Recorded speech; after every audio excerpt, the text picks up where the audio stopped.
네, 안녕하세요. 11월 2일 화요일 새벽기도회 시작하겠습니다. 기도드리겠습니다. 은혜로우신 우리 하나님 아버지, 벌써 11월을 맞았습니다.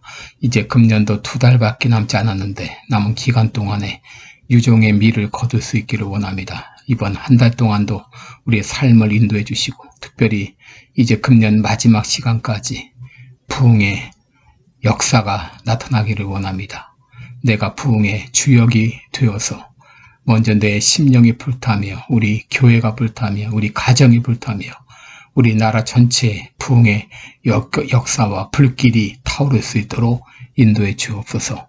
오늘도 주님 앞에 의탁하며 예수님의 이름으로 기도드리옵나이다. 아멘. 네, 찬송가 90장입니다. 주 예수 내가 알기 전 날 먼저 사랑했네. 90장입니다. 예전 찬송가는 98장입니다.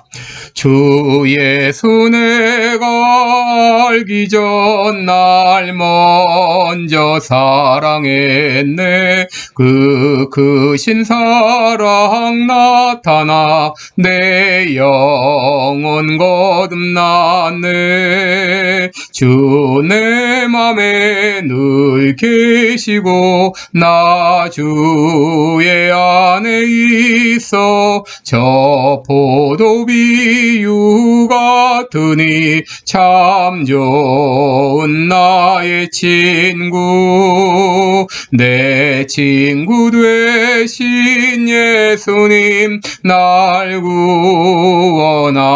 구원하시려고 그 귀한 몸을 버리사 내 죄를 대속했네.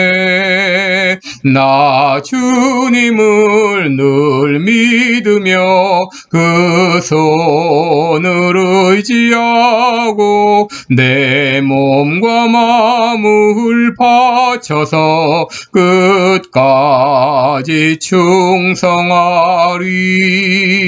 내 진실하신 친구여 그 은혜 내려주사 날 항상 보호하시고 내 방패 되옵소서. 그 풍성한 참 사랑을 네 능히 끊을 소냐. 날 구원하신 예수는 참 좋은 나의 친구. 아멘. 네, 오늘은 로마서 13장 8절로 10절까지 봉독해 드리겠습니다. 로마서 13장 8절로 10절입니다. 제가 봉독해 드립니다. 피차 사랑의 빛 외에는 아무에게든지 아무 빚도 지지 말라. 남을 사랑하는 자는 율법을 다 이루었느니라. 간음하지 말라, 살인하지 말라, 도적질하지 말라, 탐내지 말라 한 것과 그 외에 다른 계명이 있을지라도 내 이웃을 내 자신과 같이 사랑하라 하신 그 말씀 가운데 다 들었느니라.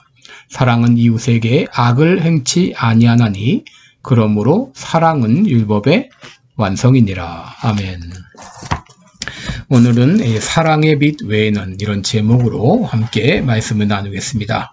우리 그리스도인은 누구인가 여러 가지로 정의할 수 있지만 오늘 제가 두 가지로 정의합니다. 첫째는 사랑에 빚진 사람이다. 또 둘째는 사랑의 의무를 진 사람이다. 이렇게 말할 수 있습니다. 여러분, 그리스도인이 되었다고 하는 것은 마음 가운데 하나님의 사랑이 심겨졌다라고 말할 수 있습니다. 로마서 5장 5절에 하나님의 사랑이 우리 마음에 부음받았다라고 했습니다. 에베소 2장 4절에 긍휼에 풍성하신 하나님이 우리를 사랑하신 그 큰 사랑을 인하여 허물과 죄로 죽은 우리를 살리셨다라고 했습니다. 로마서 5장 5절에는 5장 8절에서는 우리가 아직 죄인 되었을 때에 그리스도께서 우리를 위하여 죽으심으로 하나님께서 우리에게 대한 자기의 사랑을 확증하셨다라고 말했습니다. 이 사랑에 대해서 찬송가 작가는 이렇게 노래했습니다. 하늘을 두루마리 삼고 바다를 먹물 삼아도 한없는 하나님의 사랑 다 기록할 수 없다. 여러분, 이 땅의 사랑은 크게 두 가지로 나눌 수 있는데, 첫째는 에로스 사랑이요, 다른 하나는 아가페 사랑이다 라고 말할 수 있습니다. 여러분, 에로스 사랑은 내가 좋아서 하는 사랑입니다. 꽃이 좋아 꽃을 사랑합니다. 자식이 좋아 자식을 사랑합니다. 또 연인을 좋아서 연인을 사랑하게 됩니다. 여러분, 에로스 사랑은 조건적인 사랑이요, 별로 힘이 들지 않는 사랑입니다. 이 사랑은 조건이 사라지게 되면 사랑도 함께 사라지게 되는 것이죠. 그러나 아가페 사랑은 좋고 나쁘고에 관계없이 하는 사랑입니다. 에로스 사랑이 감정적인 사랑이라면 아가페 사랑은 의지적인 사랑이라고 말할 수 있습니다. 여러분, 아가페 사랑은 의지적으로 노력하지 않으면 할 수 없는 사랑입니다. 하나님의 사랑은 무조건적인 사랑이요, 의지적인 사랑이요, 아가페 사랑이었습니다. 하나님께서는 아무 사랑받을 만한 자격도 조건도 없는 나를 사랑하셨습니다. 그래서 주 예수 내가 알기 전 날 먼저 사랑했네 라고 찬송했던 것입니다. 그러므로 모든 그리스도인들은 이런 사랑에 빚을 진 사람이라고 하는 것입니다. 둘째로, 그리스도인들은 사랑에 의무를 진 사람입니다. 여러분, 빚을 진 사람이 해야 할 일은 빚을 갚는 일입니다. 여러분, 우리들은 하나님의 무조건적인 사랑을 받았습니다. 아무 조건 없이, 아무 자격 없이 하나님의 은혜로 사랑을 받았습니다. 이 사랑을 받은 우리들이 해야 할 일이 있습니다. 그것은 바로 다른 사람들을 사랑하는 일입니다. 바로 다른 사람들을 내 몸과 같이 사랑하는 것입니다. 예수님은 3년간의 공생애를 마치시고 승천하시기 전에 제자들에게 마지막으로 교훈을 주셨습니다. 겉옷을 벗으시고 이 수건을 허리에 두르시고 대야의 물을 떠다가 제자들의 발을 일일이 씻겨주셨습니다. 그리고 말씀하셨습니다. 내가 너희를 사랑한 것 같이 너희도 서로 사랑하라. 정말 주님께서 우리를 어떻게 사랑하셨는지 우리는 알고 있습니다. 자기 몸까지 내어주셨습니다. 내가 이렇게 너희를 사랑한 것 같이 너희도 서로 사랑하라고 말씀하셨습니다. 여러분, 세상 사람들은 자신이 좋아하는 사람들만 사랑합니다. 그러나 그리스도인들은 이런 제한을 뛰어넘어서 미워하는 사람, 심지어 원수까지도 사랑할 수 있어야 됩니다. 고린도후서 5장 13절을 보시면 우리가 만일 미쳤어도 하나님을 위한 것이요 만일 정신이 온전하여도 너희를 위한 것이니 그리스도의 사랑이 우리를 강권하신다 라고 말했습니다. 그리고 저가 모든 사람을 위하여 대신하여 죽었다가 죽으신 것은 산자들로 하여금 다시는 저희 자신을 위하여 살지 않고 오직 저희를 대신하여 죽었다가 다시 사신 자를 위하여 살게 하려 하심이라고 했습니다. 여러분, 진정 이런 하나님의 사랑을 깨달은 사람은 사랑하게 되어 있고 사랑의 의무를 가지고 있다고 하는 것입니다. 그러므로 우리들은 어떤 일을 하든지 사랑의 동기로 해야 됩니다. 때로 우리가 미숙하고 또 사랑의 방법을 몰라서 사람들의 오해는 살 수 있을지 몰라도 여러분, 사랑의 동기만큼은 절대 포기해서는 안 됩니다. 사도 바울은 오늘 본문 9절에서 율법의 조항을 언급하고 있습니다. 간음하지 말라, 살인하지 말라, 도적질하지 말라, 탐내지 말라. 여러분, 이런 율법 조항이 사랑과 어떤 관계가 있을까요? 그것은 어떤 일을 할지라도 사랑의 동기로 하라고 하는 것입니다.